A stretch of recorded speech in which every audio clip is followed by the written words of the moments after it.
of Wisconsin, Green Bay, USA, pada tahun 1987. Dan seterusnya beliau telah melanjutkan pengajian dalam Master of Science in Urban and Regional Planning di Virginia Technology, juga di USA pada tahun 1989. Dan saya jangkakan selepas tamat tu beliau pulang ke Malaysia dan terus berkhidmat dengan UiTM pada tahun 1990. Beliau mendapat PhD, Dr. Falsafah dalam PhD in Environmental Management and Planning di UPM, Universiti Putra Malaysia pada tahun 2014, di mana memang beliau punya specialization kepakaran tu memang bidang alam sekitar lah. So insyaAllah dan saya terus kepada panel yang kedua kita bersama saya di studio, iaitu Tuan Mio Razak bin Mio Abdul Rahman.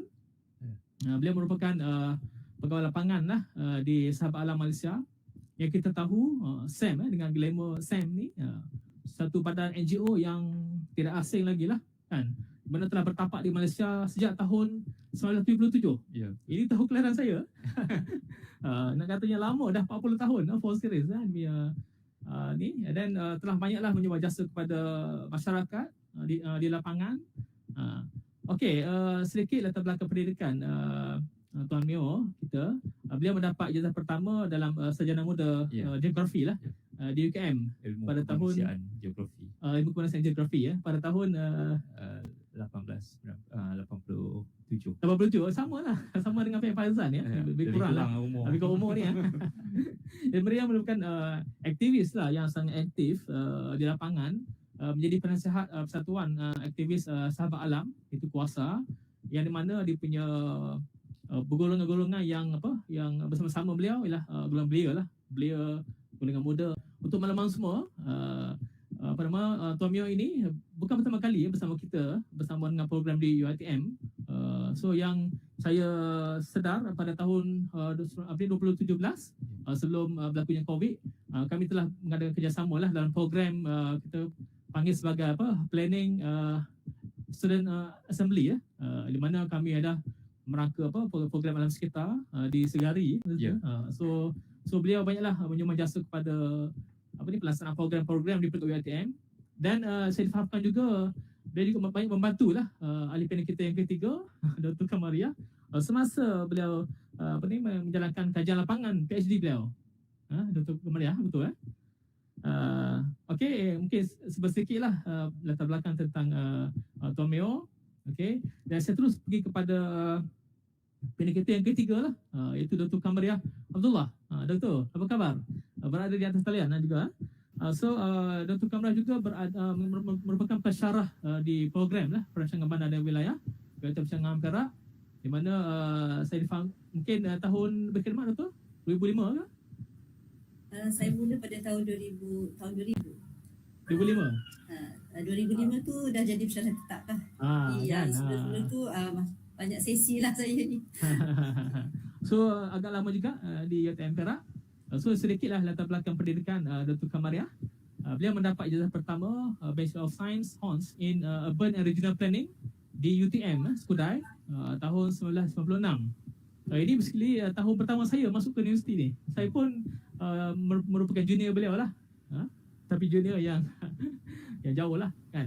Sebelum dia menamatkan PhD Master of Science in Environment di Universiti Putra Malaysia pada tahun 2005, dan terus melanjutkan pengajian di peringkat PhD, iaitu PhD in the Specialism of the Built Environment pada tahun di UiTM Shah Alam pada tahun 2019, di mana tajuk tesis beliau ialah Community Based Conservation Framework in Managing Mangrove Rehabilitation in Perak and Selangor. So kenalah dengan kita punya topik perbincangan pada sesi ini. Okey, itu saja sedikit pengenalan kepada ahli panel. Jadi saya mengucapkanlah Assalamualaikum dan selamat datang kepada ahli panel. Jadi saya pun menjangkakan ahli panel pun dah bersedia untuk memulakan sesi bicara kita pada pagi ini. Jadi sebelum kita pergi lanjut, sukalah saya untuk memberikan sedikit gambaran pergerakan perjalanan sesi forum kita pada pagi ini, di mana saya telah pecahkan kepada tiga sesi lah, tiga pusingan utama. Mungkin sedikit saya bagi sedikit dia punya pusingan tersebut. Itu pusingan pertama lebih kepada kita nak mengupas tentang kefahaman asas topik kita. Topik kita ialah apa yang kita boleh faham tentang alam sekitar. Alam sekitar ni senang sebut di mulut, tapi apa itu alam sekitar? Itu akan dikupas oleh ahli panel. Dan seterusnya, siapa itu masyarakat awam? Kan? Kita kena faham juga siapa itu masyarakat awam. Kita ke ataupun siapa? Kan? Dan apa sebenarnya yang kita maksudkan dengan pengurusan alam sekitar? Kan? Nak pelihara ke, nak jaga ke, nak mengurus ke, itu term-term yang kita anggap macam mana dia punya hubungan dia. Kan? So nanti akan dikupas oleh para ahli panel lah. Dan seterusnya kita pergi kepada pusingan yang kedua. Itu kita nak mengungkap, kita nak membawa panel ahli panel berbincangkan tentang isu-isu semasa alam sekitar. Dan kita juga akan melihat juga dari segi perspektif global. Sedikit lah apa isu yang kritikal, isu yang semakin kritikal yang berlaku di peringkat global, sebelum kita pergi fokus kepada isu-isu amalan ataupun salah laku. Saya gunakan term salah laku terhadap alam sekitar di peringkat isi rumah ataupun di peringkat individu masyarakat, kan. Dan kita akan juga sedikitlah sentuh tentang COVID ni kepada alam sekitar. Mungkin di sana adanya positif, adanya negatif kesan, kan. Jadi kita akan bincang, kita akan minta semua ahli panel memberi pandangan lah. Okey, itu untuk pusingan yang kedua. Dan seterusnya pusingan yang terakhir, pusingan yang ketiga. So kenalah dengan kita punya topik kita hari ini. Kita nak memperkasakan peranan masyarakat awam ataupun masyarakat lah. Jadi kita nak bawa supaya ahli panel mengupas tentang apa peranan orang awam dalam mengurus tingkah laku tingkah laku sendiri, kan, supaya kita boleh mengurus secara yang lebih berkesan terhadap alam sekitar. So itu adalah antara pusingan-pusingan yang kita akan kendalikan pada sesi ini.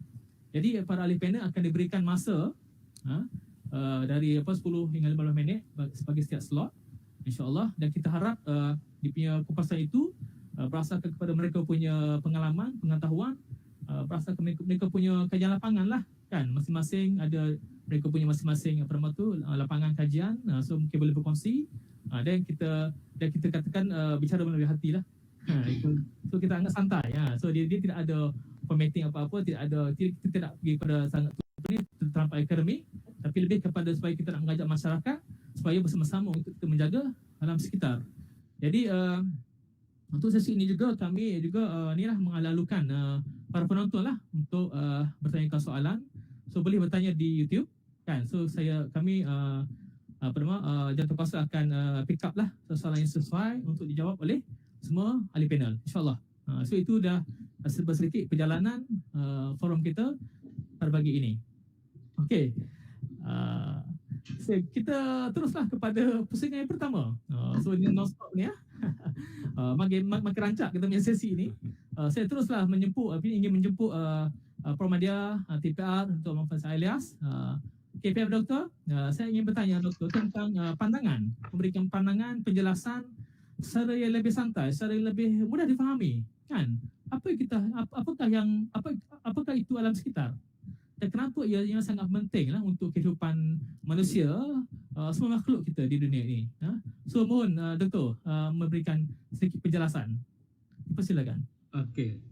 Terima kasih Tuan Moderator, sahabat saya Prof. Maria Dr. Fadil. Saya juga mengucapkan selamat datang kepada Encik Mio. Lama tak jumpa Encik Mio. Rakan panel saya juga Dr. Maria, dan juga pada para hadirin pendengar semua. Okey, satu kupasan yang ringkas lah saya bagi pada pagi ni. Sebab alam sekitar ni dia dua-dua, dia satu yang ringkas dan satu yang kompleks. Okay. Dan setiap kita melihat daripada perspektif tersendiri lah. Sebab kita sebagai makhluk di dalam alam sekitar ni, sebagai individu, kita sebenarnya kita memakai berbagai-bagai topi. Kita adalah pengguna, kita adalah pengeluar. Dalam pengajaran alam sekitar ni, alam ni terbagi pada tiga. Kita ada pengeluar, ada pengguna dan ada pengurai. Kita pengurai tu bila kita dah, contohnya bila kita dah meninggal, kita masuk disimpan di dalam lahat tu dan kita diuraikan lah kepada bahan-bahan yang tertentu. Namun secara umumnya alam sekitar ni adalah sesuatu atau semua yang meliputi kita, di sekeliling kita. Dan dia meliputi segala kehidupan yang ada di dalam dunia ni. Allah SWT jadikan begitu, dan dia ada banyak peringkat dalam sekitar ni. Kalau nak diceritakan tentang akademiknya, satu semester pun tak habis, ya.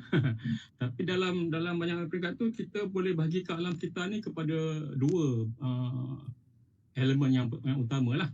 Yang pertama ialah alam sekitar semula jadi, yang bagaimana yang dijadikan oleh Allah SWT. Dan ialah satu lagi ialah alam sekitar buatan manusia yang telah kita ubah suai menurut keperluan kita lah. Kita nak buat rumah ke, kita nak buat kebun ke, itu kita telah ubah suai alam sekitar. Hutan pun bila kita telah tuai hasil dia bukan lagi alam sekitar semula jadi. Macam pokok bakau, kita ada dipanggil tuaian berpilih. Secara umum ni tengok dari jauh, hutan masih lagi hutan bakau. Tapi sebenarnya dia telah diubah suai keperluan kita. Kita telah tebang mana-mana yang kita perlukan. Jadi dia telah berubah menjadi alam sekitar buatan manusia. Dan alam kita ni terus sebenarnya ada banyak peringkat, daripada sekecil-kecil peringkat hingga sebesar-besar peringkat. Sekecil-kecil peringkat ni apa yang di sekeliling kita lah. Contohnya macam saya, dalam bilik saya ini bilang 10 kali 20 ni, 10 kali 12 ni, inilah alam sekitar saya. Alam sekitar pejabat saya. Di mana Dr. Kawariah berada, di situlah alam sekitar dia. Di mana Dr. Fadia dan Cik Miao ada, itulah alam sekitar. Itu secara kecilnya lah.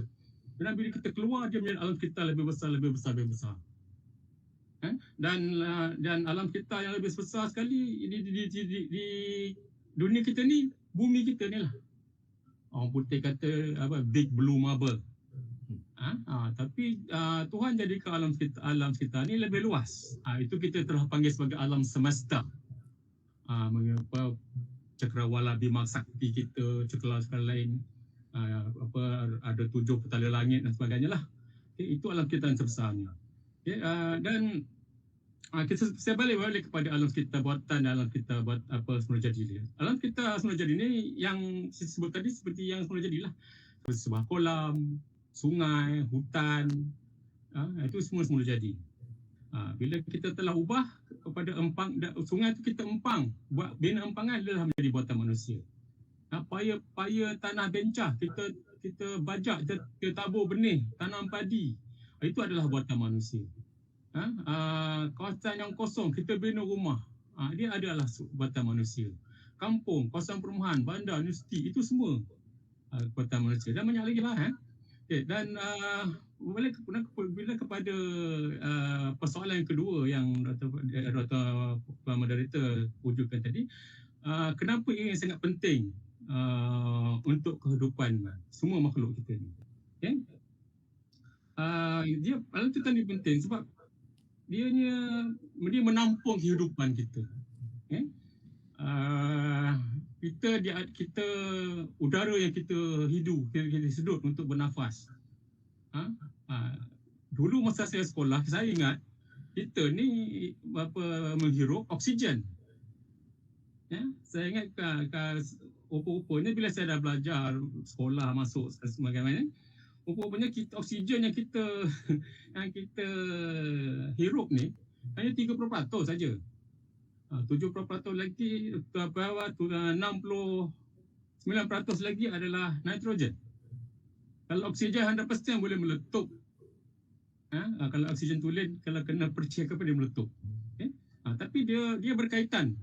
Alam sekitar ni berkaitan, adalah satu perkaitan di antara semua makhluk ciptaan Tuhan di dunia ni. Dia berkaitan. Dia ada satu perkaitan dipanggil simbiotik. Simbiotik ni bermaksud bermanfaat pada kedua-dua pihak lah. Kalau dua pihak tu, dua-dua pihak ni dia bermanfaat. Itu simbiotik. Itu dua. Tapi kita dalam dunia ni banyak. ada sistem, ada subsistem, ada sub-sub-sub-sistem. Kalau orang Perak kata berjerai. Berjerai ni maknanya dia bersilang-silang lah. Dan dia untuk umumnya saya terbagi dua elemen utama lah, iaitu elemen biotik dan juga elemen abiotik. Biotik ni benda-benda hidup, makhluk-makhluk hidup, manusia, haiwan, tumbuhan, mikroorganisma, itu yang hidup. Dan satu lagi ialah abiotik, iaitu elemen-elemen yang tidak hidup. Tapi kita masih lagi berurusan dengan mereka. Penting. Contohnya tanah. Kita perlukan tanah untuk bercocok tanam. Dalam tanah pula ada mineral. Mineral juga adalah abiotik. Mineral penting untuk tumbuh-besaran tumbuh-tumbuhan. Kita bergantung kepada tumbuh-tumbuhan untuk makan dan sebagainya. Tanah-tanah, batu batan, air, cahaya matahari untuk fotosintesis, iklim, cuaca. Iklim dan cuaca dia menentukan cara kita hidup, cara kita berpakaian, cara kita makan dan sebagainya. Dulu iklim di Malaysia ni unik berbanding dengan iklim-iklim semua di dunia ni. Sebab dulu iklim di Malaysia ada Salim. Kan? Sekarang Salim dah meninggal, tak ada dah. Kan? Ada iklim biasa je lah. Dan semua ni dia berhubungan satu sama lain. Kalau kita ganggu satu elemen lain akan terganggu. Okay, yang paling mudah kita ambil alam kita ni, kita ambil tubuh badan kita sendiri. Okay, dalam tubuh badan kita ni ada berbagai-bagai sistem. Kita ada sistem penglihatan, ada sistem pendengaran, ada sistem pemikiran, ada sistem pernafasan, sistem penghadaman. Okay, kalau semuanya bagus, seimbang, kita orang yang sihat. Macam saya ni dah tak seimbang. Uric acid lebih. Mula datang gout lah kan. Itulah juga manusia ni. Kalau jantung dia rosak, satu badan dia akan mula disintegrate. Kalau kita ambil itu sistem kita sebagai sistem semula jadi. Dan sebagai seorang ahli perancang bandar, saya juga melihat bandar sebagai satu sistem. Dan sebab bandar ni dia terdiri dari berbagai sistem. Ada sistem pengangkutan, ada sistem pengairan, ada sistem lalu lintas, sistem bekalan tenaga. Tapi semua sistem ni sistem buatan manusia. Tapi sekiranya salah satu sistem ni tidak berfungsi dengan baik, satu bandar tu akan merana lah. Contoh terbaik saya ambil tahun 92 ketika blackout, major blackout di negara kita. Punca dia di Paka Terengganu. Berlaku trip di situ. Satu Malaysia ni bergelap. Dia tengok bagaimana berlaku kesasakan lalu lintas, orang nak balik rumah tak boleh, LRT berhenti, orang duduk rumah bertingkat tak boleh naik lift. Satu bandar, sistem perbankan tak berjalan macam-macam. Jadi pentingnya iklim dalam sekatan ni sebab kita memberi kesan antara satu sama lain. Sekiranya kita berlaku kerosakan pada satu elemen lain akan terganggu. Itulah pentingnya kita supaya kita dapat memperseimbangkan keperluan kita dan juga keperluan alam kita. Itu akan disentuh oleh mungkin topik akan yang lain lah. Terutama sekali dalam Sustainable Development Goal yang mungkin akan disentuh. Okey, boleh Dr. Kamariah ke apa nanti ke. Dan SDG ni pada saya lah, pada pendapat saya adalah untuk menyeimbangkan keperluan kita. Sebab alam kita ni dicipta oleh Allah SWT dengan adanya carrying capacity. Kita kena faham tentang carrying capacity. Carrying capacity ni adalah kemampuan alam kita tu menampung kehidupan. Untuk kita salah satu daripada KPI carry capacity kita dua kita lah. Dekat mana kita ada pendapat banyak, itulah kita banyak berbelanja. Kalau kita berbelanja lebih daripada kita punya carry capacity, kita mula berhutang. Dan hutang ni dia akan menyebabkan kesan-kesan yang lain lah. Saya rasa saya berhenti kat situ dulu, panjang pula cakap. Dr. Kamariah tak ada masa nak cakap nanti. Kan? Mungkin saya akan elaborate lah 2-3 fungsi lagi dalam sesi yang kedua dan ketiga nanti. Okey, terima kasih. Wallahu a'lam. Terima kasih kepada PM Doktor. Saya rasa satu penerangan, kupasan yang meluas dan juga santai, kan, boleh dipahami, boleh dipahami di mana apa yang saya boleh faham juga. Saya bukan bidang alam sekitar, tapi berdasarkan kepada penerangan PM Doktor tadi, kita boleh faham lah. Sebenarnya kita manusia pun alam sekitar lah. Sebagai apa, biotik kan, benda hidup kan. So kita alam sekitar, sebagai benda sekitar, alam kita alam sekitar kan, ada udara, ada angin. Jadi dia basically dia punya alam sekitar ni dia sangat meluas lah kan. Apa jua tindakan kita ni memang kita kita mempengaruhi alam sekitar. So mungkin itu sedikit. So kita teruskan pada panel yang kedua. Tomia kita.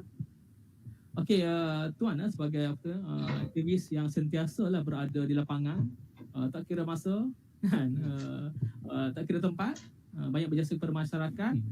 So saya nak bolehkah Tuan menyimpulkan secara ringkas siapakah itu masyarakat awam yang harus inilah yang harus diberikan tanggungjawab untuk mengurus alam sekitar, dan juga mungkin sedikit pengalaman, berkongsi sedikit pengalaman ketika berdepan dengan masyarakat dari segi masyarakat punya penerimaan, penyertaan, suarakah berlakunya jerih payah ataupun macam mana kan, supaya kita tahulah senario yang berlaku di lapangan. Dipersilakan. Terima kasih Puan Moderator Dr. Faizal. Assalamualaikum warahmatullahi wabarakatuh. Wassalamualaikum warahmatullahi. Terima kasih juga kepada rakan-rakan panel Dr. Kamaliah dan Dr. Faizal. Sebagaimana yang Tuan Moderator beri soalan kepada saya, siapakah itu masyarakat awam? Itu mudahlah, masyarakat secara simple lah, supaya kita setiap lapisan masyarakat tu faham lah. Tak kira lah golongan, di peringkat golongan apa, masyarakat awam adalah kita semua. Itu lebih mudah. Kita ni dah diamanahkan sebagai khalifah di muka bumi untuk mentadbir dan mengimarahkan bumi ini. Jadi kita lah yang menentukan hala tuju bumi kita ni, sama ada nak menuju ke kesejahteraan atau menuju kehancuran. Jadi masing-masing ada peranan, sebab kita semua ni adalah masyarakat awam. Dalam kelompok masyarakat awam, maknanya doktor ataupun Tuan Moderator ada peranan Tuan Moderator, saya ada peranan saya, malah pekerja buruh pun ada peranan dia dalam mengimarahkan bumi ini. Jadi itu yang saya faham lah. Semua peringkat dan golongan masyarakat ada peranan masing-masing. Sebagai contoh, di peringkat tertinggi lah, kita bagi mudah, peringkat tertinggi ialah peringkat pembuat dasar. Pembuat dasar dia merancang, berfikir bagaimana nak jadi bumi ini lebih aman, lebih sejahtera. Jadi dia buat macam-macam dasar alam sekitar negara, dasar kepelbagaian hayat, dasar perlindungan hidupan liar. Tak cukup dengan dasar, kita ada juga akta. Itu peranan di peringkat pembuat dasar ataupun peringkat tertinggi lah. Jadi di bawahnya ada golongan pelaksana. Pelaksana ni mungkin kaki tangan awam ataupun kaki tangan agensi-agensi yang berkenaan. Mereka yang akan melaksanakan segala dasar dan peraturan-peraturan yang dah ditetapkan dia. Jadi kalau tidak dilaksanakan segala dasar dan peraturan-peraturan atau undang-undang yang ditetapkan, maka pincanglah alam sekitar kita. Maknanya di peringkat dasar okey, pelaksana tak okey pula. Jadi sama-sama kena main peranan. Begitu juga di peringkat kami bawahan, rakyat marhaen, ada juga peranan. Contohnya paling mudah, cara kita menguruskan sampah, cara kita menguruskan sisa pekerjaan. Sekarang ni saya lihat, kami melihatlah pengurusan di peringkat yang paling basic. Kita tak perlu cerita tentang global warming, tak perlu cerita tentang climate change. Itu kadang-kadang masyarakat kita tak boleh terima lagi. mungkin di peringkat golongan pembuat dasar, pegawai-pegawai kerana kerajaan tak ada masalah, tetapi di peringkat bawahan, orang-orang biasa, rakyat marhain, sampaikan pengurusan sistem pekerja sendiri pun mereka masih lagi tidak tahu macam mana nak mengurus. Kita tengok contoh, ini realiti di kawasan saya, di kawasan penempatan saya, sampah masih bercampur-campur aduk, tak kira sisa makanan, e-waste, tadi saya bincang dengan Dr. Faisal, e-waste bercampur dengan sisa pekerja biasa. Jadi maknanya tahap kesedaran masyarakat tu masih lagi di peringkat yang agak mendukacitakan di negara kita ni. Jadi itu yang kita rasa kita masing-masing mempunyai tanggungjawab di peringkat kumpulan kita atau golongan kita, bagaimana nak memastikan kesedaran alam sekitar ni merangkumi semua masyarakat daripada peringkat bawahan rakyat marhain sampai ke peringkat tertinggi di peringkat pembuat keputusan di atas lah. Jadi lagi satu saya masukkan pula kepada tanggungjawab ataupun sedikit pengalaman lah, pengalaman saya ketika berdepan dengan masyarakat. Jadi berdepan dengan masyarakat, pengalaman saya bertugas dengan Sahabat Alam Malaysia sepenuh masa pada tahun 2008. Tapi sebelum itu saya dah berjinak-jinak lah orang kata kan, dengan kerja-kerja sukarelawan, aktivis daripada zaman belajar. Bila kita melihat, kebetulan saya pula geografi. Jadi geografi ni dulu saya belajar, asasnya saya belajar pengurusan hutan di Sekolah Perhutanan Kepung. Tetapi mungkin rezeki tak ada, tak channel ke sana, jadi dapat geografi lah kan. Jadi bila kita belajar geografi, ada kaitan dengan alam sekitar jugalah. Kebetulan pula geografi itu dalam Fakulti Ilmu Kemanusiaan. Jadi kita belajar tentang alam dan manusia, benda-benda basic alam dan manusia ni. Tapi geografi ni dia banyak rujak sana. Kita belajar iklim, kita belajar hutan, kita belajar sosioekonomi, semua kita rangkumkan. Kita belajar geologi sedikit. Jadi dari situ timbul minat untuk lebih mendekatkan diri dengan alam. Tetapi bila kita berhadapan dengan realiti sebenar di lapangan, itu satu cabaran. Ini satu cabaran supaya sebab sebagaimana saya kata tadi, ada masyarakat di peringkat namanya masyarakat marhain di bawah masih lagi tidak faham tentang nak menguruskan sisa pekerja, sampah rumah, sampah domestik tu masih tak tahu nak menguruskan. Masih lagi kita menggunakan peralatan yang tidak masuk alam. Contohnya sangatlah kita masih menggunakan air mineral kan. Jadi kalau dalam majlis-majlis ni kita dah banyak ke arah ada apa ni, jug, kita tak guna dah, tuang. Lagi satu, kita banyak menggunakan straw, banyak menggunakan plastik, banyak menggunakan dalam majlis kita banyak menggunakan polystyrene. Jadi ini yang sukar. Bukan kata masyarakat di bawah masyarakat marhain, masyarakat di peringkat atas pun sama. Malah saya ada kawan-kawan yang di pensyarah di universiti yang bidang fakulti yang berkaitan dengan alam sekitar, student dia sendiri pun masih tak mengamalkan cara hidup life, green life, tak ada. Cara amalan yang secara mesra alam dia tidak ada. Masih lagi menggunakan straw. Bagaimana yang kita tahu, straw ni adalah dibuat daripada plastik. Banyak sebelum ni kita tengok iklan, ada penyu tersangkut. Penyu dia menganggap plastik tu makanan. Jadi, ini yang menjadi masalah kepada sistem ekologi. Bila kita tidak ambil kira semua tu, kemudian ada yang penyu yang lebih yang sedih tu sangkut straw tu dekat hidung dia. Sampai gitu sekali lah. Jadi dari situ cabaran tu makin banyak mendatang lah. Lepas tu saya tengok sendiri tapak pelepasan sampah kita semakin hari semakin menimbun dan semakin terhad. Kemudian bila dah penuh, dah sampai satu tahap kapasiti dia dah full, dah penuh, tidak payah untuk nak cari tempat tapak pelepasan yang baru. Jadi ini yang masyarakat kita masih tak fikir lagi bagaimana sampah ni ke mana nak dituju kan. Pasal kita mudah ya, kita lepas makan ataupun bungkusan kita buang ke tong sampah, tapi kita tak fikir sampah tu akan ke mana dan apa akan jadi sampah tu, ataupun dia lupuskan begitu saja. Itulah yang cabaran-cabaran, belum lagi cabaran semasa pelaksanaan lah. Itu akan saya sentuh dalam pusingan kedua. Sebab kita dalam pelibatan aktivisme ni, kita ada beberapa kaedah cara advokasi, cara pendidikan, cara penglibatan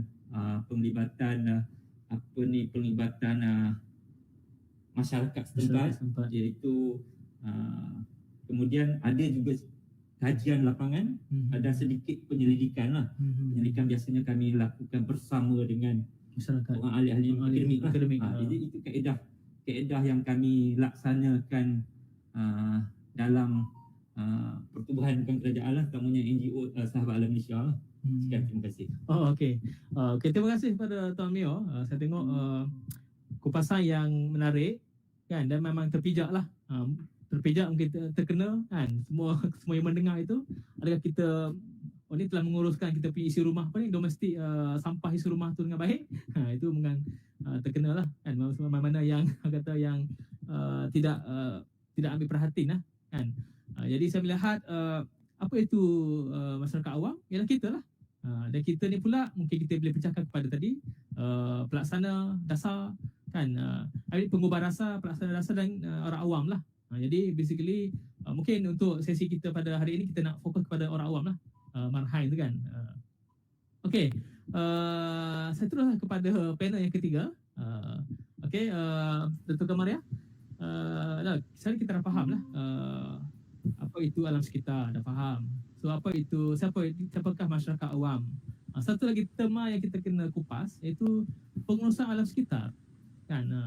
So mohon doktor untuk memberi pencerahan lanjut lah apa yang kita boleh faham tentang pengurusan alam sekitar. So daripada yang sama, saya nak bagi sedikit satu soalan. Masalah alam sekitar ni sebenarnya adalah masalah tingkah laku manusia kan. Apa pandangan doktor? Betul tak betul saya punya pandangan tu lah? Dipersilakan. Bismillahirrahmanirrahim. Assalamualaikum warahmatullahi wabarakatuh kepada Tuan Moderator dan juga kepada dua ahli panel yang saya hormati, Profesor Madya Dr. Ahmad Faizal dan juga Tuan Mio Razak ya.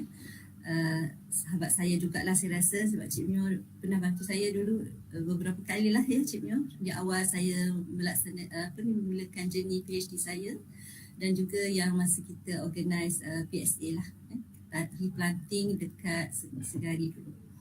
Okey, berbalik kepada Tuan Moderator tadi, ada dua soalan untuk saya ya.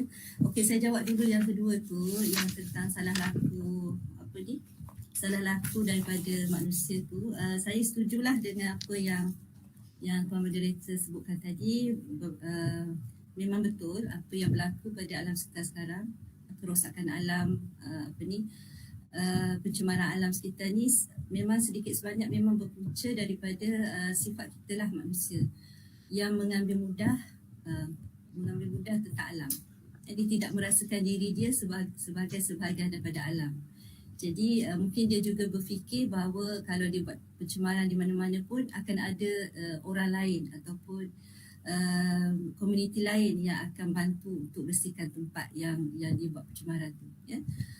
Contohnya macam kita tengok di selepas dibuka distrik, kita kata rentas daerah dibuka, orang meluru-luru ya pergi ke kawasan sungai, air terjun dan sebagainya. Orang kata apa, nak melepaskan hawa tekuron dalam rumah yang lama, jadi diorang pergi. Tapi yang sedihnya tu, Aktiviti recreation, nature recreation ni bagus sebenarnya ya. Tetapi dalam konteks yang tak bagusnya ialah apabila selesai beriadah di situ, mereka sewenang-wenangnya meninggalkan betantan sampah sarap di situ. So mereka fikir ada orang ke yang akan menguruskan sampah sarap tu ya. Dan tak terfikir bahawa sampah sarap tu akan menjadikan kualiti air sungai tu akan terjejas, akan create pelbagai virus lagi, penyakit-penyakit di situ, terutamanya kecil tikus dan sebagainya. Itu yang contoh mudah lah yang kita boleh tengok betapa manusia ni mudah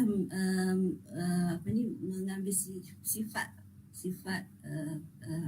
kata take for granted ke atas alam ya. Dan lagi satu, salah laku juga bukan sahaja kepada manusia itu, tetapi saya tengok dalam kelemahan kita dalam menguatkuasakan undang-undang sedia ada.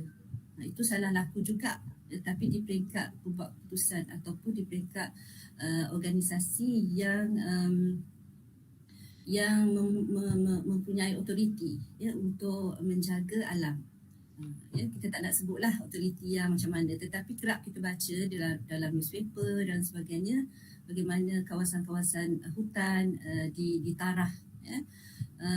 Oleh kerana oleh kerana masih lagi ada sifat-sifat tamak, ada sifat rakus, sifat yang merasakan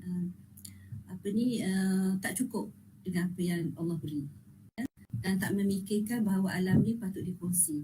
Bukan pada masa sekarang ya, yang kita kata sebagai sustainable development tu, kita perlu kepada satu kefahaman bahawa alam ini berkongsi dengan kita dan kita berkongsi dengan alam. Kita sebagai alam, dan alam ini segala resources natural yang Allah bagi pada kita ni, oksigen ke, pokok dan sebagainya, bukan untuk kita nikmati pada masa sekarang sahaja ya. Kita kena beriktikad lah kata ya, kena ada intention yang kuat untuk alam ini juga kita boleh tinggal kepada future generation, cucu cicit kita dan sebagainya tu dalam keadaan alam ni selamat, sihat, selamat, sihat, sejahtera. Sebagaimana kita nak diri kita ini sihat, begitu juga kita mengharapkan alam yang akan kita tinggalkan itu juga sihatlah untuk generasi akan datang. Ya. Okey, untuk yang pertanyaan yang berkenaan dengan pengurusan alam sekitar, bila kita bercakap mengenai alam sekitar ni, dia memang tak boleh lari daripada mengurus. Ya. Alam itu perlu diurus bersesuaian dengan fitrah kejadian manusia ya, di mana Allah jadikan kita ni khalifah untuk menguruskan alam dengan sebaik mungkin. Jadi tak terkecuali walaupun kita ni berada di peringkat decision maker ke, di peringkat pelaksana ke, atau di peringkat rakyat marhain, tidak terkecuali semua adalah khalifah ya. Kita orang Islam fahamlah kan bila kita sebut khalifah.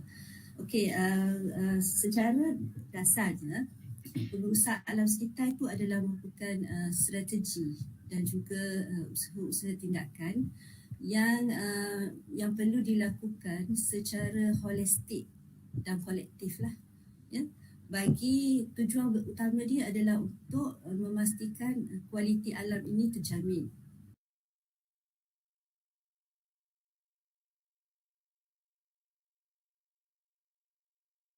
Dan di akhir sekali kita akan merangka tindakan-tindakan bagi memastikan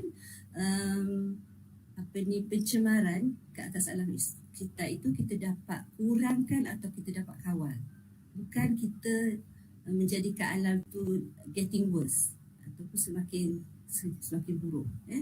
Jadi kalau kita ada plan pengurusan alam sekitar yang baik, tetapi objektif akhirnya itu tidak tercapai, maknanya ada struktur pengurusan yang baik, tetapi kita dapati alam sekitar makin teruk. Kita kena ingat ya, alam sekitar ini bukan melibatkan perkara yang natural, pokok, sungai, air sahaja kan, seperti PM Reza beritahu tadi, ada biotik, ada abiotik, tetapi dia juga melibatkan struktur-struktur dalam kehidupan kita lah ya, alam bina ya, apa lagi, heritage, binaan-binaan heritage conservation, kawasan tapak-tapak sejarah itu sebahagian juga daripada alam. Jadi kita kena pastikan dan benda itu dapat kita kekalkan dalam keadaan yang baik. Itu dari segi asas definasi lah yang saya share dengan peserta semua tentang pengurusan alam sekitar. Jadi bila kita sebut pengurusan, dia mesti ada badan yang menguruskan alam, menguruskan alam sekitar. Jadi pengurusan ni kita boleh bahagikan kepada dua. Yang pertama ialah pengurusan alam sekitar dari sudut perundangan, iaitu iaitu melibatkan pada akta lah, undang-undang Dan satu lagi bukan perundangan. So kalau mekanisme perundangan dia akan melibatkan kepada tadilah undang-undang dan juga pemantauan dan juga penguatkuasaan oleh badan-badan berautoriti yang ada di Malaysia ni. Contohnya seperti Jabatan Alam Sekitar, apalagi Jabatan Hutan, jabatan-jabatan tertentu lah di peringkat PBT, Local Authority. Jadi mereka ni semua mempunyai akta ataupun undang-undang yang jelas, yang bagaimana sesuatu hasil itu nak diuruskan. So bila berlaku kita kata jenayah kepada akta tadi, kepada undang-undang tadi, boleh diambil tindakan lah.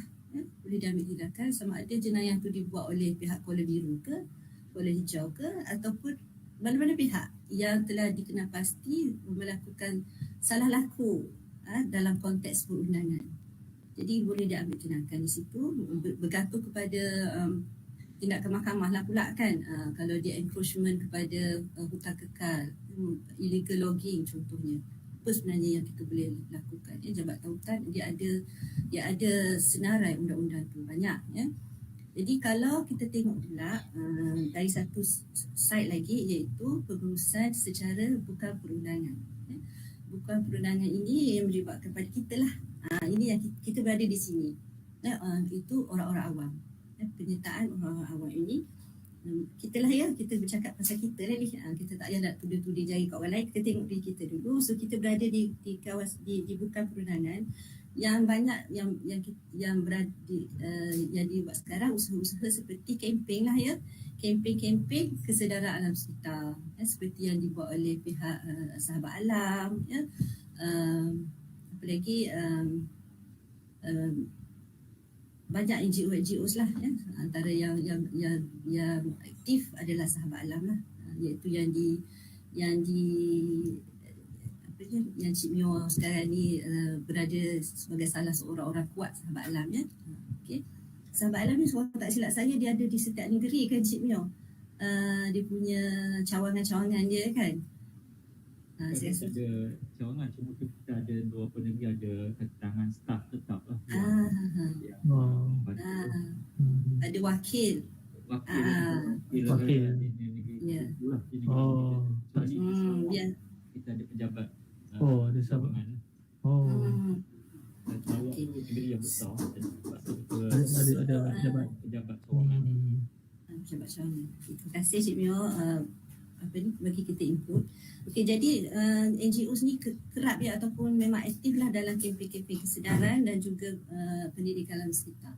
So kalau kita sebut pendidikan alam sekitar pula, dia selalunya yang kita lihat ialah di peringkat sekolah. Sekolah-sekolah banyak initiate program-program ataupun inisiatif yang melibatkan kepada pendidikan alam sekitar di kalangan pelajar sekolah, universiti dan sebagainya. Jadi selain daripada itu, saya tengok yang NGOs ni juga kebanyakan mereka juga adalah orang-orang yang expert yang berada di dalam NGOs ni, termasuk juga academician daripada universiti-universiti. Jadi mereka ni juga sebenarnya banyak membantu pihak government untuk mewujudkan satu pelan pengurusan sumber yang strategik. Itu yang kita katakan bahawa dua mekanisme ini, sama ada perundangan dan bukan perundangan ni, ia kena saling sokong menyokong. Sebab kerajaan meletakkan dasar-dasar, meletakkan akta-akta dan sebagainya di peringkat atas. Kita di peringkat bawah ini kan melaksanakan, memastikan alam ini dapat pengurusan alam ini kita dapat laksanakan dengan cara yang terbaik lah, ya. So maknanya dalam menguruskan alam ini dia akan melibatkan sama dari semua pihak. Kita tak boleh kata saya tak terlibat, saya tak masuk NGO mana-mana. Tak boleh cakap macam tu, ya. Kalau kita dapat masuk NGO mana-mana tu adalah sangat saya kata satu usaha yang sangat baiklah. Saya sendiri pun mengaku saya setakat ni belum lagi masuk mana-mana NGO walaupun niat tu ada. Tetapi kerana kesibukan sangat Kod Cik Bio, dia belum lagi dapat sign mana-mana orang untuk masuk mana NGO, tapi insyaAllah saya cari masalah untuk niat yang tu. So jadi dia melibatkan semua pihak lah, ya, daripada top kepada bottom ataupun daripada bottom kepada top. Dia boleh menjadi kata apa, dua-dua tu boleh kita laksanakan pengurusan alam sekitar, ya. Biasanya kita tengok daripada top lah, di mana kerajaan telah melaksanakan pelbagai polisi, akta dan sebagainya, ya. Okey, saya kalau ada masa sikit saya sentuh juga, ya, since background saya adalah di bawah bidang perancangan bandar. Jadi kalau kita lihat dari segi profession perancangan bandar ni, warga perancang bandar ni sebenarnya dia tak bukan pertama kali lah mendengar pernyataan awam ni. Dia adalah benda yang biasa dan wajib tahu. Macam pelajar-pelajar perancang bandar ni, dia wajib tahu apa yang dikatakan sebagai pernyataan awam dalam konteks perancang bandar. Sebab kita ada satu fasa yang kita kenali sebagai publicity awam, ya, di dalam proses penyediaan rancangan-rancangan pemajuan. Sama ada rancangan struktur, rancangan tempatan daerah, ataupun rancangan kawasan khas. Kita akan memerlukan input daripada orang awam terhadap cadangan-cadangan pembangunan di masa akan datang di kawasan berkaitan. Jadi di situ orang awam, katalah untuk cadangan untuk kawasan Ipoh, orang awam di Ipoh dia dialu-alukan. Majlis Bandaraya Ipoh akan keluarkan satu kita kata publicity di dalam surat khabar ke ataupun melalui media-media sosial lain untuk menggalakkan orang awam yang berada di Ipoh itu supaya datang melihat dia punya proses penyediaan rancangan tempatan tadi. Dan di situlah orang-orang awam di Ipoh dia boleh menyuarakan sama ada bantahan ataupun cadangan ataupun kita katakan ulasan-ulasan ataupun usul-usul tertentu kepada pihak majlis supaya perkara itu diambil kira di dalam proses akhir rancangan pemajuan berkenaan. So ini semua ada termaktub, ya, di dalam Akta Perancangan Bandar dan Desa, Akta 17172 subsection 91. Bermakna keperluan untuk melibatkan orang awam di dalam rancangan pemajuan itu adalah compulsory, wajib, ya. So sebab itu bila kita bawa pelajar perancang bandar membuat satu projek, kita dedahkan mereka kepada proses-proses penglibatan awam lah, seperti kita buat focus group discussion, kita ada buat public community involvement, ya, seperti kita buka booth kat mana-mana and then orang awam datang dan bagikan kita usul dan cadangan-cadangan bagi kawasan berkenaan lah. Okay. Jadi sebenarnya tujuan akhir sekali kita ada publicity awam ini ataupun kita nakkan input daripada orang awam ni ialah untuk memenuhi hasrat dan juga pandangan masyarakat, dan di akhirnya kita ingin mencapai satu konsep lestari ataupun konsep mampan yang memang kita tahulah dalam SDG, Sustainable Development tu ada banyak, ya, objektif yang kita dicapai.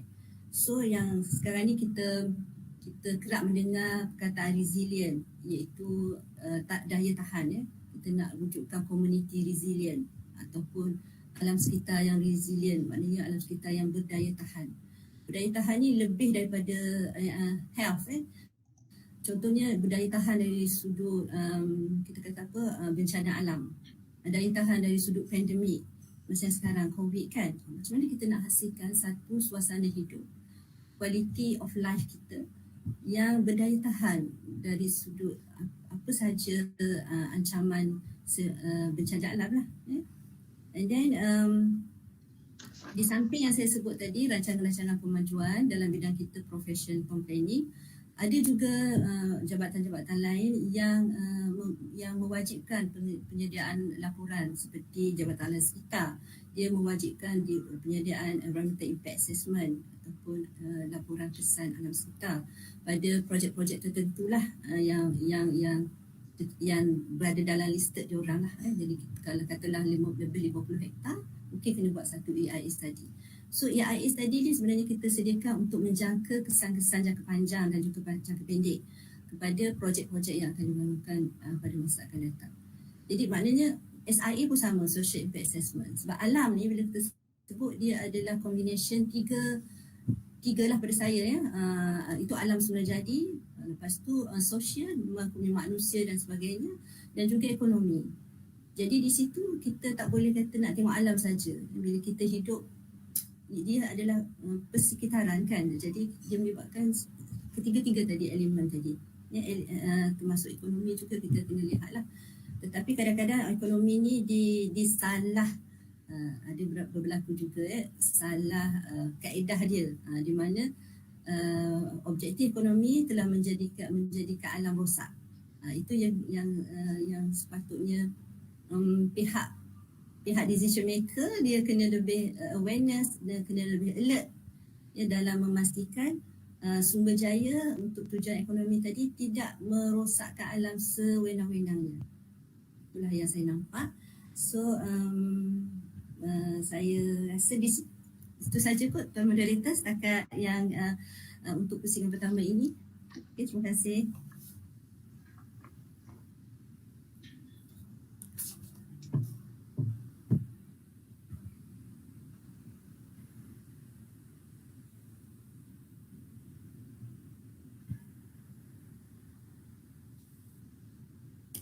Mic tak unmute Kau dapat dia punya mic.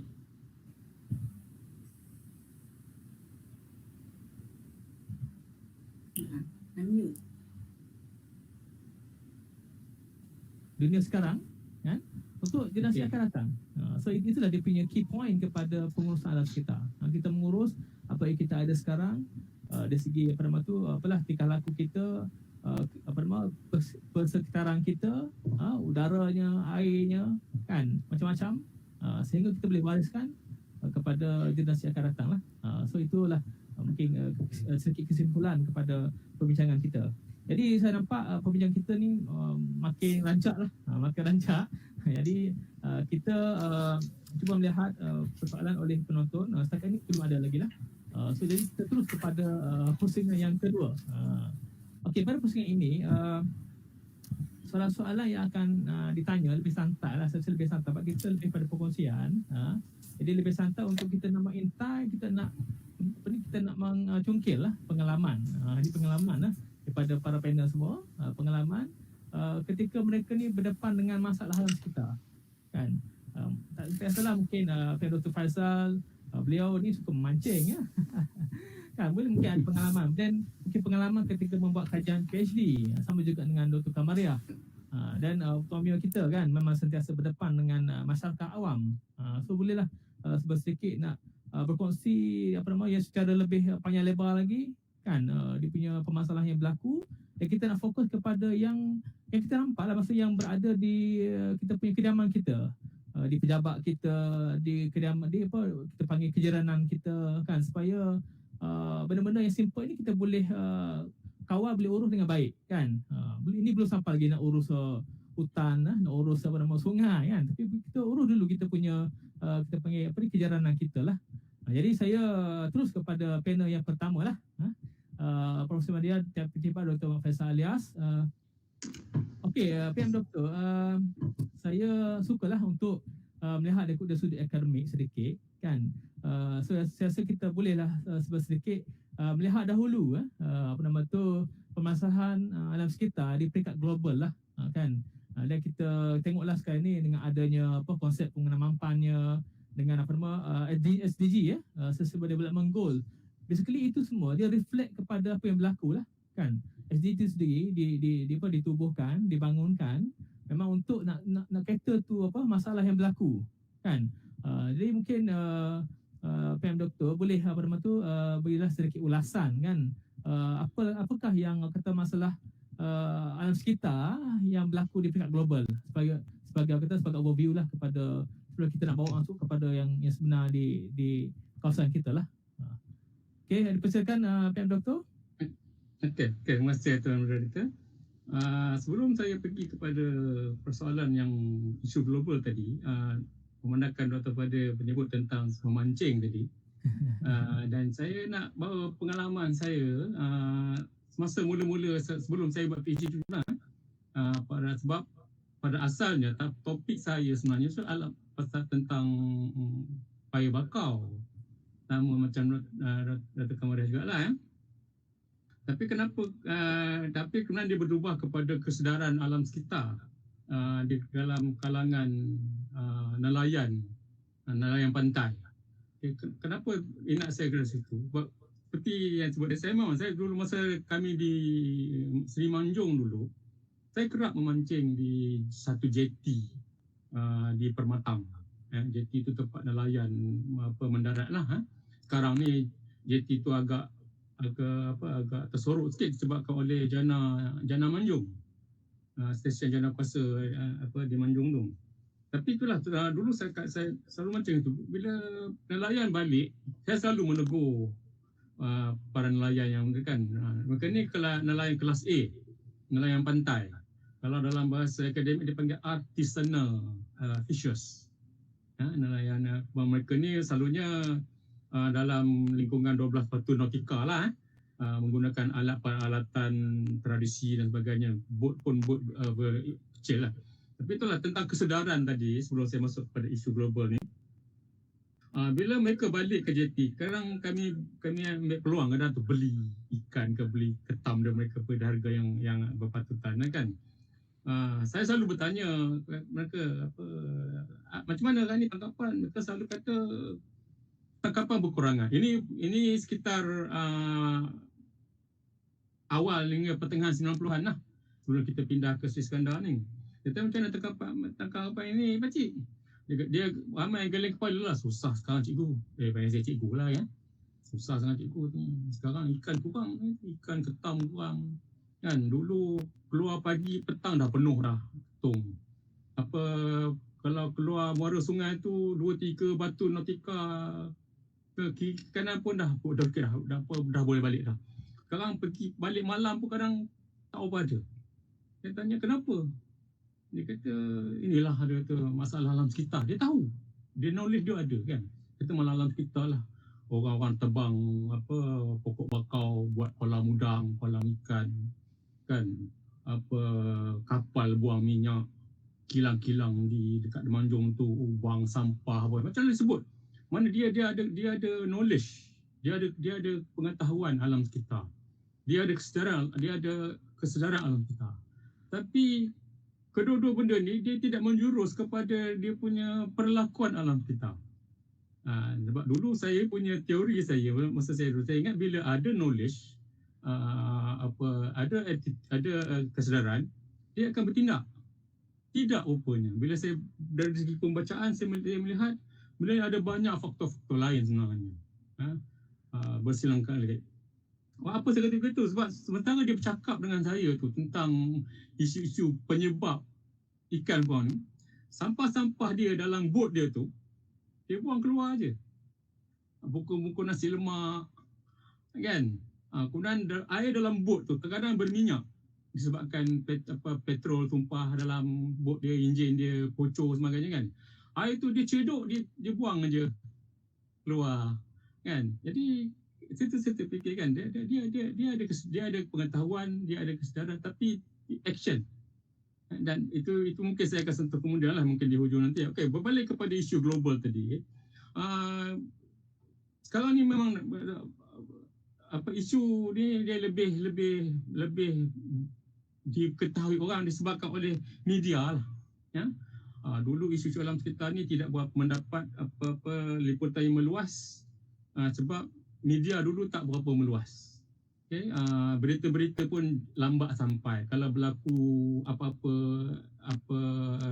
tragedi alam sekitar pun lambat sampai kepada pengetahuan umum. Sekarang ni cepat. Berlaku pukul 10:05 minit dah keluar dalam YouTube lah, dalam TikTok lah, dalam Facebook lah, kan? Dan semua ini berbalik kepada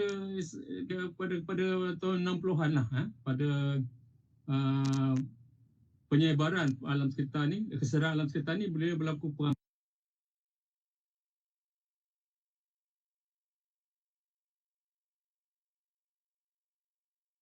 Vietnam.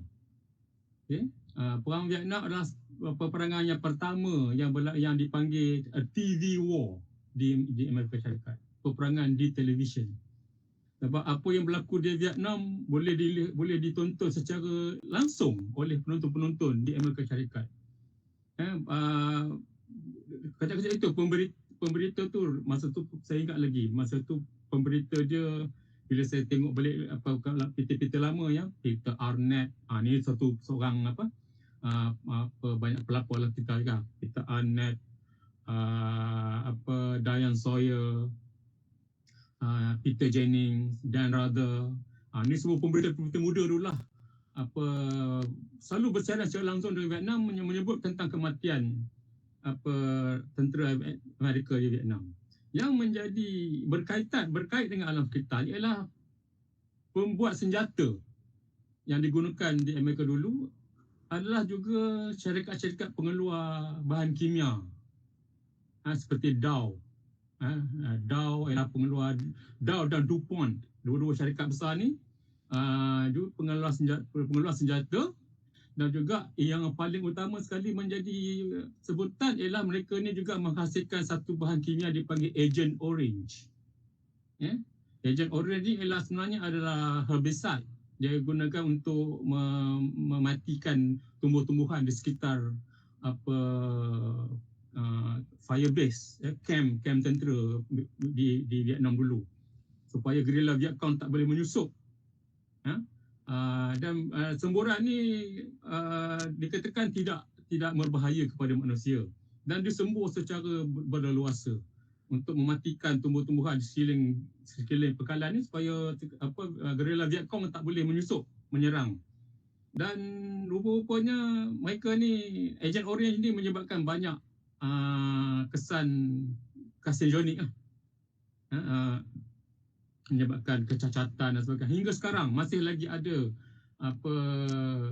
dah berapa generasi daripada veteran yang balik daripada perang Vietnam, dah 2-3 generasi dah, masih ada anak-anak yang dilahirkan oleh cucu cik ni yang mengalami masalah yang serupa dengan gejala Agent Orange, seperti kanser, pertumbuhan otak tak sesuai, tak sempurna, macam-macam lah. Jadi, dan isu ni mula berkembang, dan dengan media berkembang, begitulah isu global. Dan isu global ni di dunia sekarang ni, antara yang paling hebat dibicarakan sekarang ni ialah pemanasan sejagat lah, global warming, kesan daripada gas rumah hijau. Global warming ni bukan berlaku secara semalaman, bukan berlaku overnight, bukan berlaku secara setahun dua. Dia sebenarnya bermula daripada zaman revolusi perindustrian dulu. Itu punca dia, di mana mesin-mesin mula digunakan, mula menggunakan arang batu sebagai bahan api, arang batu fosil, bahan api fosil, menyebabkan pengeluaran karbon dioksida. Dan setelah beratus-ratus 200 tahun, saya rasa 200 tahun kot, 300 tahun dah revolusi industri ni, dia accumulate lah bahan-bahan kimia tu, dan dia menyelubungi bumi ni seperti satu lapisan kaca, kaca yang mewujudkan kesan rumah hijau. Semua orang tahu rumah hijau ni digunakan untuk mengawal iklim persekitaran, supaya tumbuh-tumbuhan ni boleh hidup dalam persekitaran yang terkawal. Tetapi bila bumi diselubungi oleh rumah hijau ni, berlaku banyaklah dia punya implikasi dia. Haba yang datang daripada matahari sampai ke bumi, apabila dipantulkan semula balik ke atmosfera, dipantulkan balik ke bumi oleh lapisan pencemar tadilah. Dan makin lama suhu di bumi meningkat. Ya, dan kesan dia makin lama makin ketara. Bumi lebih panas. Ada yang mengatakan berbanding 2 hingga 4 darjah Celsius berbanding dengan 2-30 tahun yang lalu. Kita juga merasai kesan tu di Malaysia ni. Dulu masa zaman saya sekolah 70-an, nak pergi sekolah pagi-pagi kena pakai sweater. Bila tunggu bas, kalau basikal nak pergi sekolah, bila bercakap keluar wap daripada mulut. Kan? Bila kita pergi Cameron Highland, itulah modal dia. Kalau nak merasa pergi overseas, pergilah Cameron Highland. Sejuk dia, orang kata sejuk bedi. Sejuk sampai ke tulang. Dan sekarang ni Cameron Highland, dia punya kesejukan dia tak berapa ketara. Kecuali kalau hari hujan, terasalah sejuk dia sikit. Okay. Dan kesan rumah hijau tadi ni, dia mendatangkan kesan-kesan sampingan yang lain. Bukan yang kecil-kecil ya, yang besar-besar. Antara yang boleh disebut dengan lebih jelas tentang kesan rumah hijau ialah perubahan iklim lah. Ya. Kita merasa lebih panas. Ya. Dulu pagi-pagi selalu berkabus lah. Sekarang pagi-pagi kadang mandi pun kadang tak pasang hot shower pun air yang keluar daripada tangki kita panas. Kan? Okay? Bila berlaku perubahan iklim ni, cuaca pun berubah. Sebab cuaca dia berkait rapat dengan iklim. Cuaca menjadi lebih ekstrim. Ribut berlaku lebih kerap dengan intensiti yang lebih tinggi. Buat contohnya,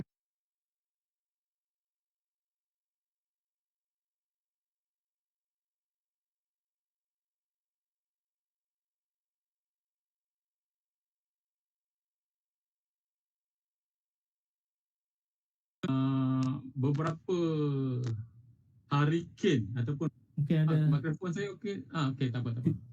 tiba-tiba Boleh dengar? Ada? Dengar tak? Hello? okey. Hello? Sekarang okey. Okey. Okey.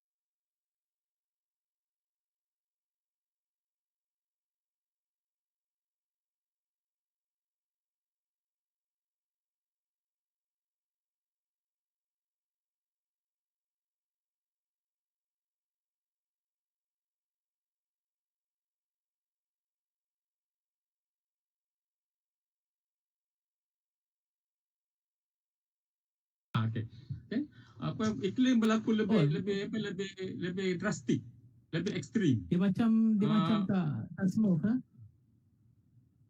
Dia macam ada sedikit gangguan. Tak smooth. Mungkin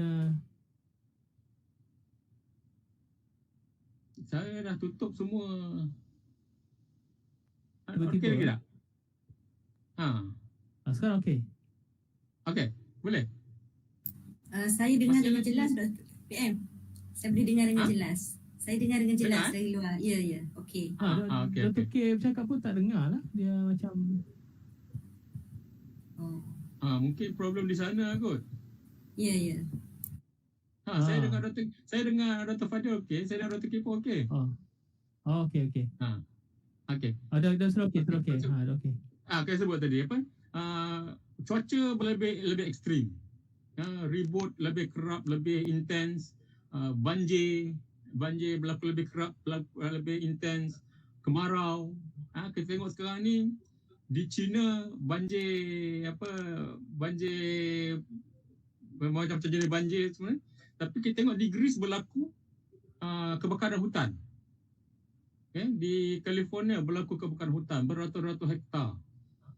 Kemudian sekarang ni baru semalam saya tengok dalam Weather Channel dalam seminggu ni mereka expect ribut pula berlaku di pantai barat utara Amerika Syarikat.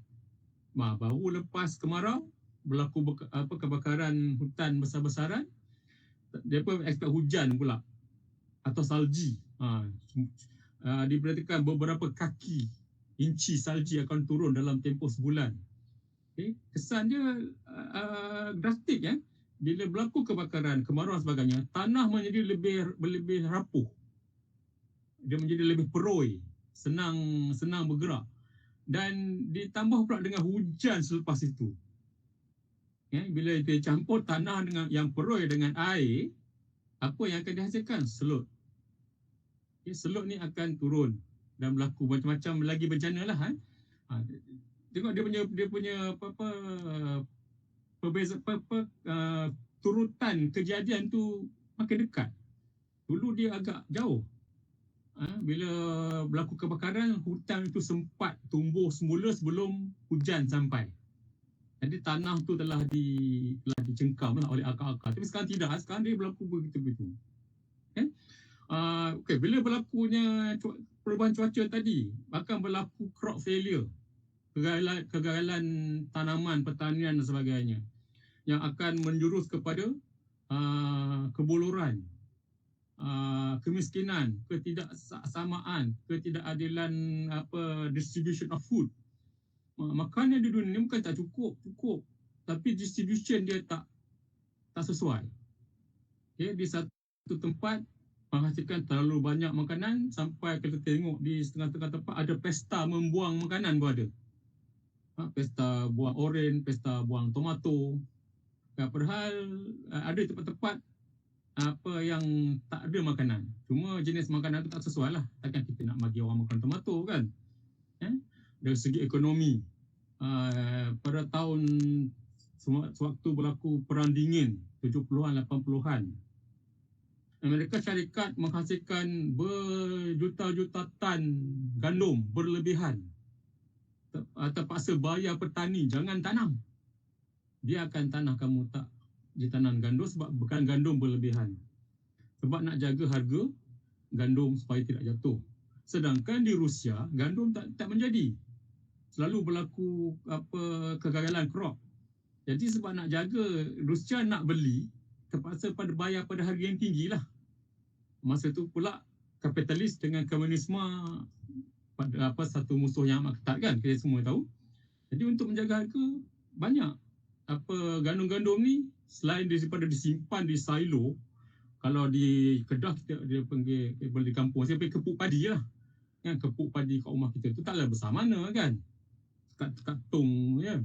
Tapi di Amerika Syarikat ni, kalau siapa pernah tengok gambar silo, silo ni tempat simpan gandum. Di satu tempat kat bandar saya pernah lalu tu di sebuah negeri bernama Arkansas. Arkansas ni dia tak tanam gandum. Dia eja je Arkansas, tapi dia panggil Arkansas. Dia ni tak tanam gandum, dia tanam padi. Dia ada satu sawah padi terbesar di dunia dia tanam. Dan kepuk dia atau silo dia ni lebih kurang besar 2 buah Hotel Hilton di KL tu untuk simpan padi. Dan kalau tempat-tempat gandum tu kita akan tengok silo besar-besar untuk simpan gandum. Sehingga gandum banyak ni diisi pada dalam kapal, dibawa kapal di tengah laut dan dibuka perut kapal ni supaya gandum ni dibuang ke laut untuk menjaga harga supaya tidak jatuh. Padahal banyak negara-negara lain yang memerlukan makanan. Itu ketidakseimbangan. Okey, berlaku peperangan, berlaku pengangguran, berlaku masalah kemiskinan, pendidikan, wabak, kepupusan spesies dan biodiversity, penerokaan sumber fosil, minyak, gas, arang batu. Sekarang ni di Amerika mereka menggunakan sistem dia panggil fracking untuk mengeluarkan minyak dari perut bumi. Sebab minyak ni dia bukan dalam kelompok yang banyak, dia sini sikit. Fracking ni digunakan dengan menyuntik air ke dalam tanah, air berlumpur, supaya minyak ni berkumpul di satu tempat supaya boleh sedut keluar. Jadi telah mengganggu persekitaran, ya, tanah berlaku mendapan dan sebagainya. Dan banyak macam lagi. Dan semua isu-isu ni, ni saya cuba pendekkan sikitlah, dan semua isu-isu ni cuba ditangani melalui dengan pelaksanaan SDG tadi, ya, Sustainable Development Goal. Ada 17 semuanya. Nah, semuanya sebenarnya adalah berkaitan dengan masalah-masalah yang saya sebut tadi lah, ya. Kalau kita tengok contoh dia zero poverty, kan, equal education, life underwater, life bla bla bla, kan. Life underwater tadi bermaksud ikan dan juga dengan pencemaran air lah, kan, dia bersangkutan. Ya, kenapa kita perlu menjurus kepada kemampanan, ya, yang cuba dicapai oleh SDG tadi? Ya, kenapa kita perlu mampan? Sebab kataan ni kadang betul-betul ada orang panggil mapan, kan, ada orang panggil mampan, ada orang panggil lestari, kan, orang pun saja sustainability lah, kan. Kenapa pun kita mampan? Sebab sebenarnya kita ni mewarisi alam ini, alam sekitar ni daripada generasi yang lepas, untuk kita warisi pula kepada generasi yang akan datang. Tanpa kerosakan yang ketara lah, akan berlaku kerosakan, tapi tanpa kerosakan yang ketara. Kita tak nak generasi yang akan datang tak merasai apa kita rasa sekarang. Walaupun sekarang ni kita dah nampak, kita tengok dari segi education, ya, anak-anak sekolah, anak-anak pagi pergi sekolah, tengah hari pergi sekolah agama, malam pergi tuition. Tak ada masa nak merasa zaman kanak-kanak. Zaman kita dulu, Cik Mio, lepas Zohor tu tak ada buat apa dah tempat dia. Panjat pokok lah, main gasing lah, main apa. Maghrib terang selagi tak kena kejar dengan bapa dengan pelapah pisang, kita ingat nak balik. Ini sekarang kanak-kanak dia tak merasa freedom itu. Dia tidak menerokai alam dia. Jadi kesedaran dia tentang alam tu sendiri berkurangan. Saya dulu masuk dalam semak, kan, semak samun di rumah tu, kutip itu kutip ini, pasang jekat. Tapi kita belajar lah. Kita kenal pokok, kita tahu macam mana pokok tu tumbuh dan sebagainya. Itu dia lalu dipanggil pendidikan tidak langsung, informal education. Okay. Saya berkata kita perlu mengekalkan kemampanan. Ini bukan untuk satu masa yang singkat, ya, bukan untuk 2-3 tahun, bukan untuk 20-30 tahun, mungkin untuk 200 hingga 300 tahun. Sampai bumi ni kiamat lah. Jadi banyak isu-isu benda-benda ni cuba ditangani dengan SDG. Begitu juga dengan beberapa banyak protokol-protokol dan agreement antarabangsa, Montreal Protocol, Kyoto Protocol, cuba menangani masalah global tadi, itu gas hijau dan sebagainya. Cuma daripada yang kita nampak sekarang ni, dia banyak yang bersifat retorik, ya. NATO, no action, talk only, kan. Macam di Amerika, bila bertukar tampuk kepimpinan, bertukar dia punya fokus, ya, tarik daripada protokol, tarik dia daripada protokol dan sebagainya. Dan akhir sekali saya nak sebut tentang isu yang global ni, tentang waste tadi lah, yang betul Cik Mio sebut masa saya bincang dengan Cik Mio tadi. Di Malaysia ni pun yang kritikal dua yang sekarang ni, waste stream yang paling cepat berkembang di Malaysia ni ialah, dan juga di dunia, ialah plastik dan e-waste. Plastik waste ni sekarang antara yang paling mencabar lah, sebab kehidupan kita sekarang ni seolah semua dikongkok oleh plastik, daripada sekecil-kecil bahan hinggalah sebesar-besar bahan. Monitor depan kita ni pun plastik, hingga sebesar-besar bahan, kapal terbang menggunakan bahan komposit daripada plastik. Dan plastik telah menerobos kepada semua aspek kehidupan kita, daripada banyak-banyak benda, ya. Di Malaysia ni plastik kadar kita semula dia amat rendah, ya. hari tanpa plastik pun tidak mendapat sambutan yang baik kan. Dan paling dan akhir sekali yang saya sebut tentang plastik ni, plastik telah masuk balik ke dalam kita punya food chain. Sebab sekarang saintis telah menemui dia panggil mikroplastik. Mikroplastik adalah plastik ni dia tak terurai dia tak terurai secara total. Bila dia pecah, dia dipecah-pecahkan kepada plastik yang lebih kecil, dia panggil mikroplastik. Mikroplastik ni adalah pecah-pecah plastik yang kurang daripada 0.5 mm. Halus macam serbuk tu. Dan benda-benda ni telah masuk semula ke dalam kita punya rantaian makanan. Dia hanyut ke laut. Rupa dia macam makanan laut. Jadi ikan-ikan semua makan.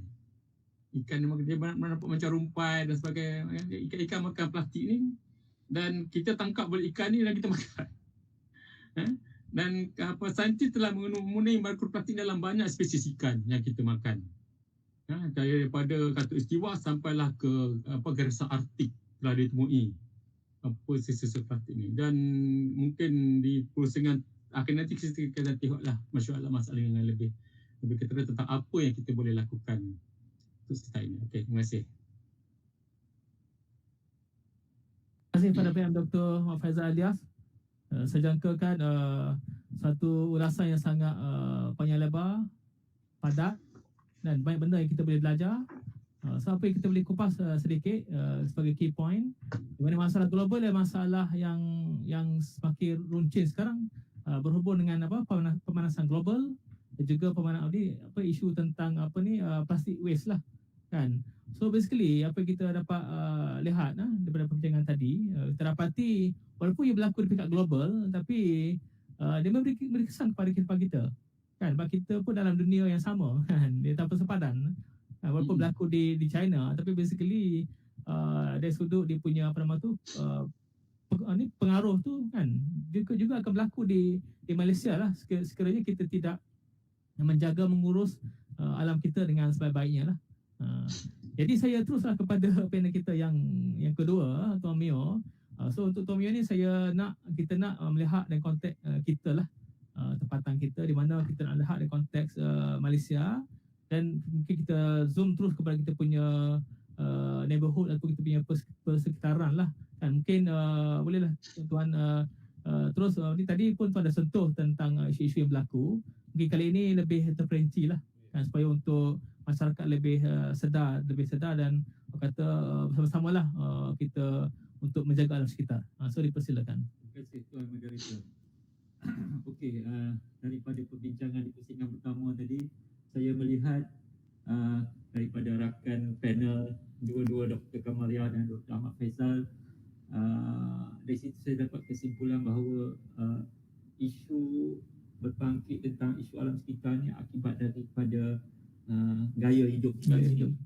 Gaya hidup kita sendiri. Okey.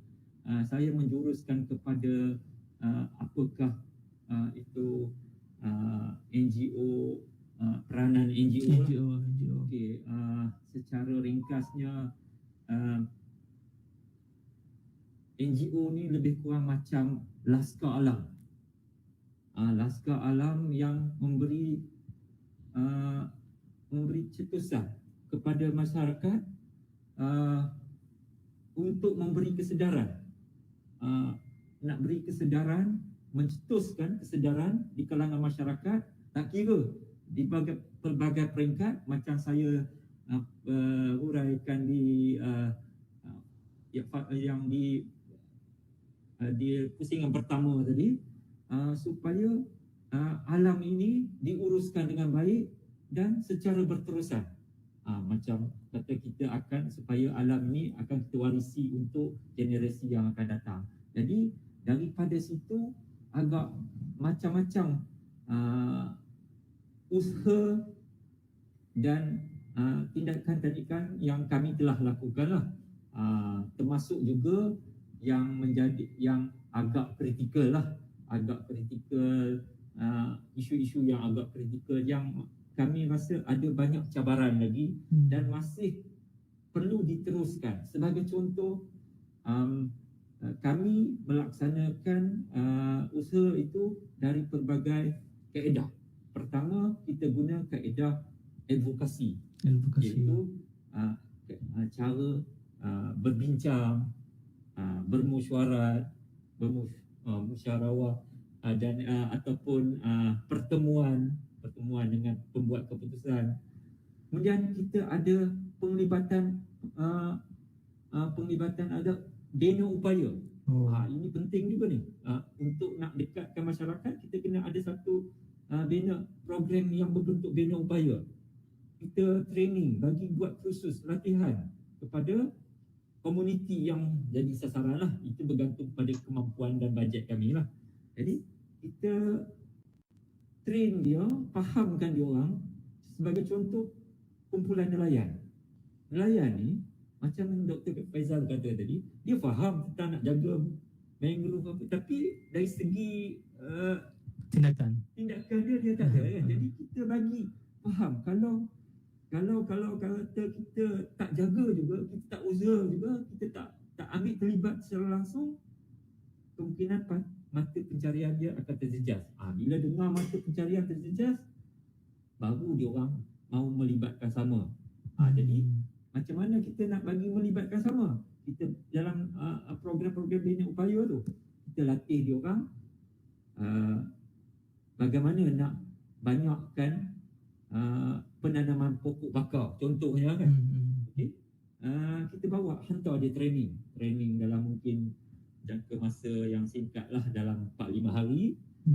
Kita ajar, ada agensi lah, utamanya Jabatan Hutan akan latih dia orang macam mana nak menyemai biji benih, ambil pokok bakar tu, daripada mengutip biji benih sampai ke proses penanaman. Jadi dari situ dia orang dah faham lah.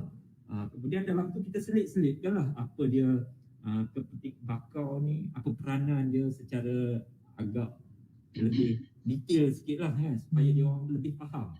Dia orang faham bakar memang untuk pembiakan hidupan ekotik.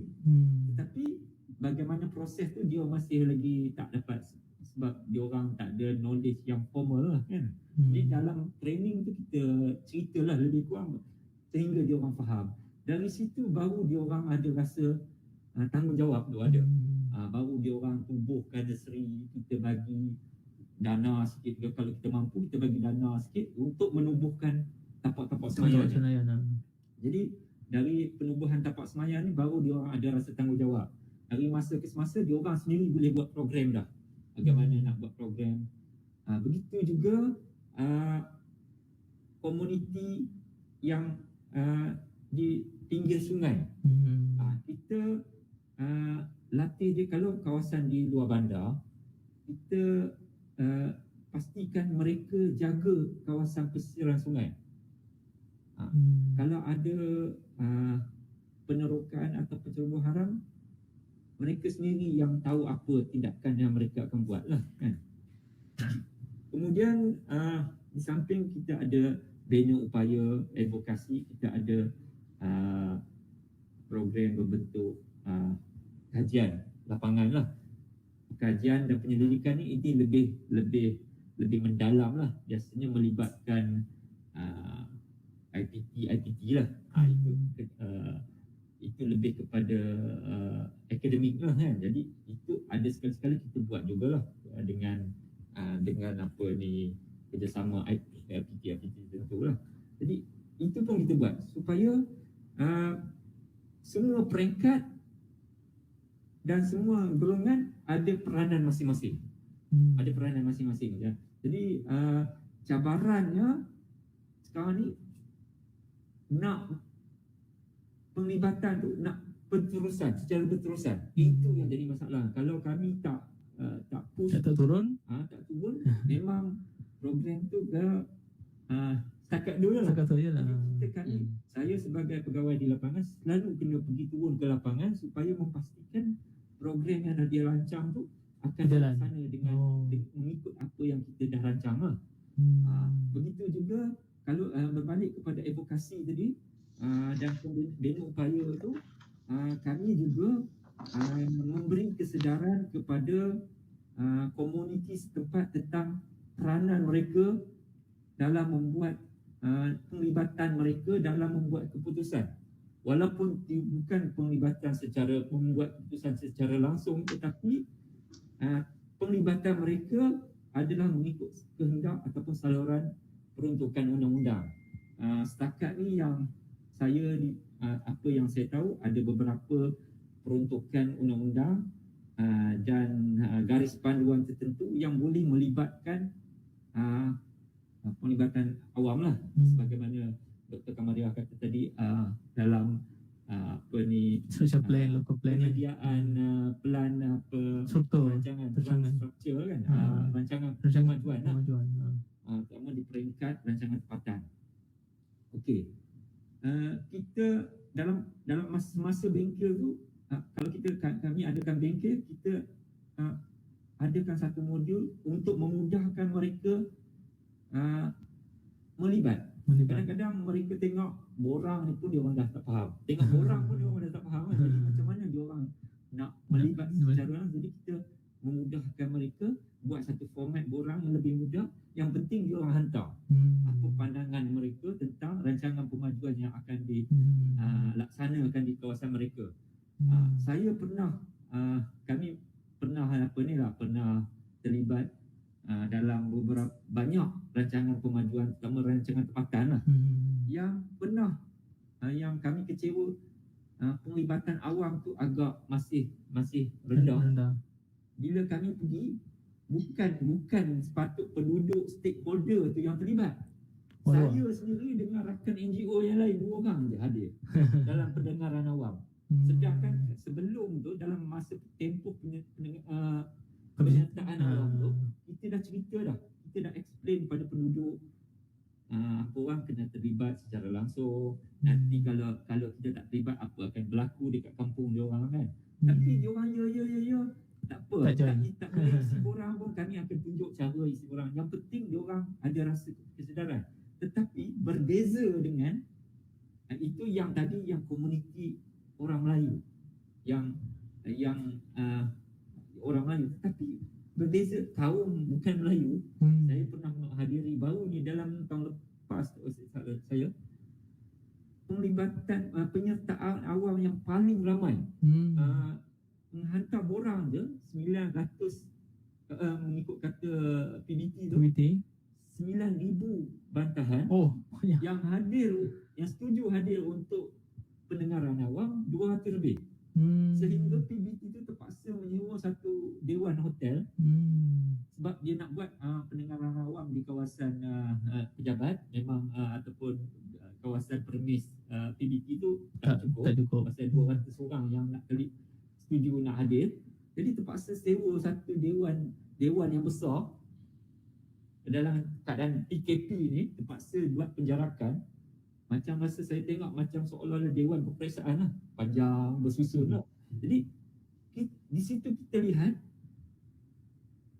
penglibatan kaum juga tu pun satu kita ambil kira je, tengok kenapa bukan Melayu dia lebih cenderung, sebab mungkin mereka telah terdedah kepada media, dan mereka rasa kehidupan mereka akan tergugat kalau projek ni dilaksana, sebab kawasan tu contohnya kawasan yang mendapat perhatian penduduk tu yang bukan Melayu ni, daripada zon hutan nak ditukar kepada zon komersial. Memang mereka tak setuju lah, sebab zon hutan tu, kawasan hutan tu tempat mereka selama ni, tempat mereka berada. Walaupun mereka tak dapat, hutan tu bukan mendatangkan sumber ekonomi, tapi dari segi manfaat lain lah, manfaat lain kepada kesihatan mereka kan. Jadi itu sebab mereka perlukan hutan tu. Tetapi ada pihak nak mencadangkan supaya menukar zoning tu, guna tanah tu daripada hutan kepada komersial. Memang komersial tu pula bukan komersial shopping kompleks ni, tetapi komersial yang untuk dijadikan tanah perkuburan jualan yang jual petak kan. Jadi kaum mereka sendiri pun tidak bersetuju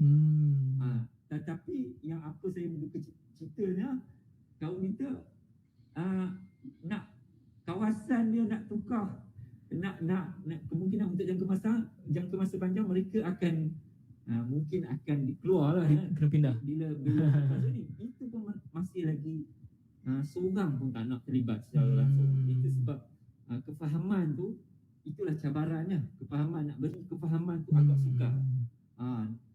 Kami kena duduk dalam tempoh jangka masa yang lama, nak kena kenal hati budi penduduk situ.